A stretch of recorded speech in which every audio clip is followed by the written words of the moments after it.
Tim kampanye dari masing-masing pasangan Capres-Cawapres yakin bahwa jagoan mereka akan menang satu putaran di pemilu presiden 2024. Optimisme ini ditangkap pakar politik dengan melakukan survei secara berkala untuk bisa mengetahui sudah sejauh mana tingkat keterpilihan masing-masing Capres-Cawapres. Ya, beberapa lembaga survei pemirsa sedang merampungkan hasil survei terbaru yang hasilnya menunjukkan perubahan tingkat perolehan suara dari para peserta Pilpres. Apakah benar ada tren perolehan suara yang mengarah kepada kemenangan satu putaran? Kalaupun satu putaran tidak terkejar, pasangan mana yang tersingkir di putaran pertama? Untuk membahasnya telah bergabung bersama kami pemirsa ada Direktur Eksekutif Poltreking Indonesia yang juga merupakan pakar politik, yaitu ada Mas Hanta Yuda, kemudian juga ada peneliti LSI Denny JA, yaitu ada Bang Adrian Sopa, dan juga ada pakar komunikasi politik ada Bang Effendi Ghazali. Selamat sore Bapak-Bapak semua. Sore. Nah, pertama saya ingin ke Mas Hanta Yuda terlebih dahulu. Hasil resume survei terbaru yang terbaru banget di bulan Desember ini, atau mungkin kalau ada yang sudah masuk kampanye ini, apakah sudah ada? Mas Hanta Yuda, bagaimana hasilnya? Apakah mungkin lebih besar dari hitungan Poltreking yang terakhir 40,2% tadi? Ya, Tisa, yang tampilkan oleh TV One tadi adalah survei November. Sementara Desember kami baru saja selesai, tentu belum dipublish, tapi paling tidak saya nanti bisa membagi tren, paling tidak beberapa angka-angka temuan. Jadi trennya sebenarnya tidak terlalu berubah, siapa yang naik dan turun. Itu poin yang temuan dari survei Desember terakhir yang sudah saya lihat kita sudah 100% penerimaan datanya.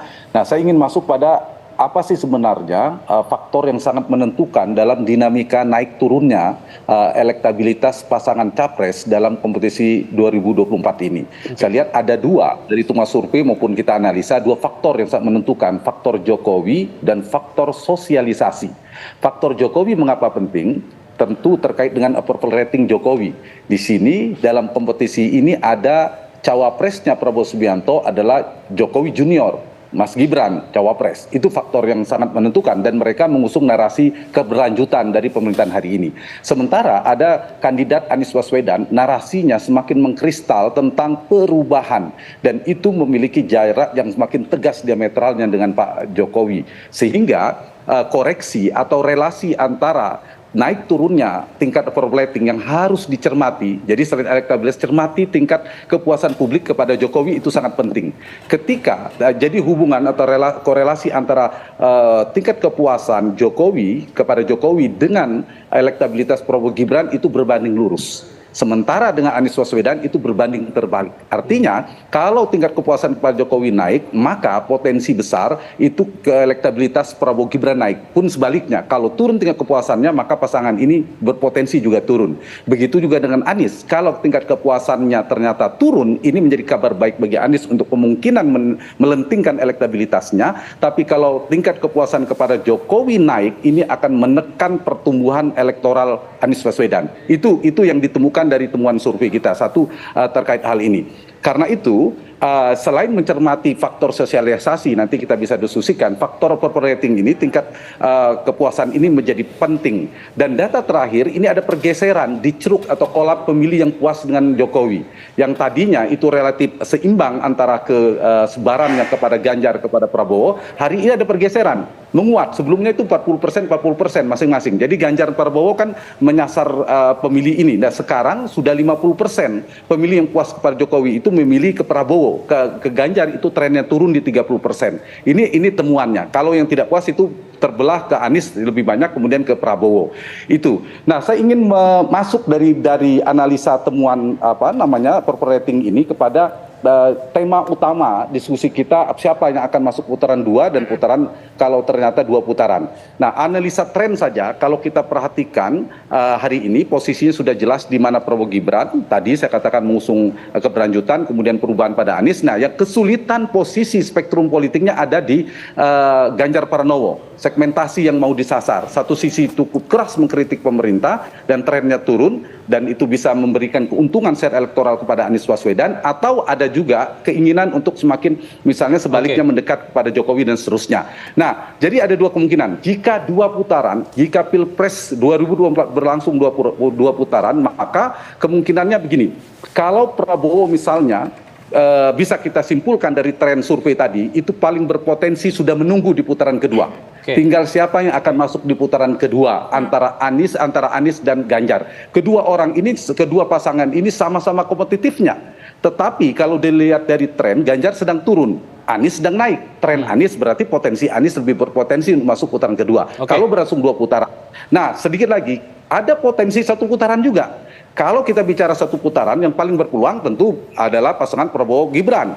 Dengan kata kunci mereka tidak melakukan ada semacam blunder politik yang terreplikasi berulang-ulang lalu meledak, tapi mereka bisa melakukan 3 secara singkat prasyaratnya. 1, kalau Gibran dan Jokowi bekerja secara efektif menggeser, memangsa basis masa Ganjar di basis Jokowi. Mereka bekerja di basis Jokowi di Jawa Tengah, Jawa Timur, NTT dan sebagainya. 1 itu.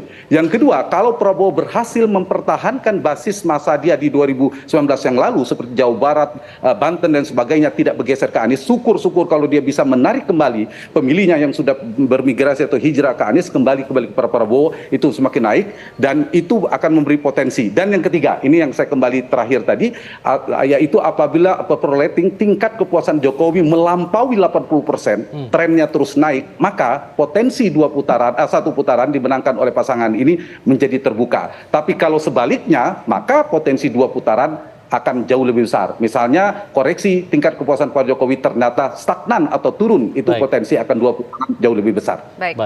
Baik, itu tren yang ditunjukkan oleh Poltreking. Apakah kemudian tren yang sama juga terlihat dalam hasil survei terbaru dari LSI dan IJA? Bung Sopa? Iya, pertama memang kita melakukan survei 2 kali ya. Bahkan kita tiap bulan ada survei. Jadi di November, kemudian di Desember juga kita melakukan survei. Meskipun di Desember ini kita belum rilis ya.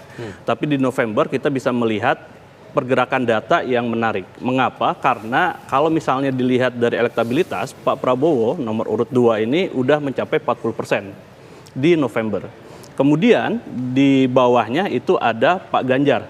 Pak Ganjar di angka 26 sekian persen. Kemudian baru Pak Anies di angka 20%. Nah, ketika kita bandingkan dengan data yang terbaru di November, baru jadi kemarin, meskipun ini masa kampanye kan belum terlalu lama ya, dan kita juga motret baru berapa hari aja di masa kampanye, ini ada perubahan yang menarik. Mengapa? Pertama dari Pak Prabowo sendiri itu ada kenaikan. Dari 40 tadi ke angka 42, sekian persen. Kemudian di Pak Ganjar ini ada tren yang menurun. Jadi kalau misalnya kita amati dari bulan-bulan sebelumnya, itu dari September, Oktober, November, dekat Desember, ini memang ada tren yang menurun. Sehingga mungkin ini harus jadi perhatian yang lebih ya, kira-kira mengapa dan sebagainya. Di satu sisi, di Pak Anies juga ada tren menarik, karena dari pasca September, dia sampai dengan Desember ada kenaikan. Dari 15 ke 17 ke 22, sekarang mungkin di angka 24%-an, di bawah 25% tadi. Sehingga dengan data-data ini, memang kalau misalnya setiap tim ingin meraih 1 putaran, tentu hal-hal yang wajar. Target yang perlu dicanangkan, tetapi juga perlu digarisbawahi bahwa untuk mencapai 1 putaran, berarti kan harus ada 50%. 50% lebih, sehingga kalau misalnya untuk Pak Prabowo ini ada selisih sekitar 8%-an. 8% kalau misalnya kita kali dengan jumlah pemilih 204 juta itu kan sekitar 16 jutaan. Sehingga kalau misalnya ngelihat tren yang ada, ini ada kemungkinan untuk sana, tetapi juga perlu kerja keras satu. Kemudian yang kedua, tim-tim yang lain pun menginginkan 1 putaran. Tetapi kalau misalnya lihat dari data yang ada sekarang, itu memang agak hal yang sulit. Mengapa? Karena secara kasat mata dia perlu tambahan sekitar 25%. Kalau misalnya kita kalkulasi dengan jumlah suara 200 juta, berarti itu sekitar 50 juta. Yang mana itu angka yang sangat tinggi. Nah, dalam konteks itu tentu ketika 1 putaran Pak Prabowo ada potensi ke sana. Untuk 2 putaran tinggal kita bertarung siapa yang kira-kira bisa lolos, karena dua pasangan yang lainnya ini Pak Ganjar maupun juga Pak Anies dalam selisih yang kompetisi yang di angka yang sama ya. 25 untuk Ganjar Anies, kemudian untuk Ganjar dan Anies masing-masing begitu dibutuhkan naik suaranya. Tapi untuk Prabowo Subianto cukup menambah sekitar 10% plus 1 suara. Apakah itu memungkinkan kalau dilihat dari gaya-gaya kampanyenya Bang Effendi Ghazali untuk masing-masing tim sukses ataupun juga masing-masing pasangan calon ini? Tapi nanti dijawab Bang Egy. Bisa jeda berikut, kami kembali sesaat lagi.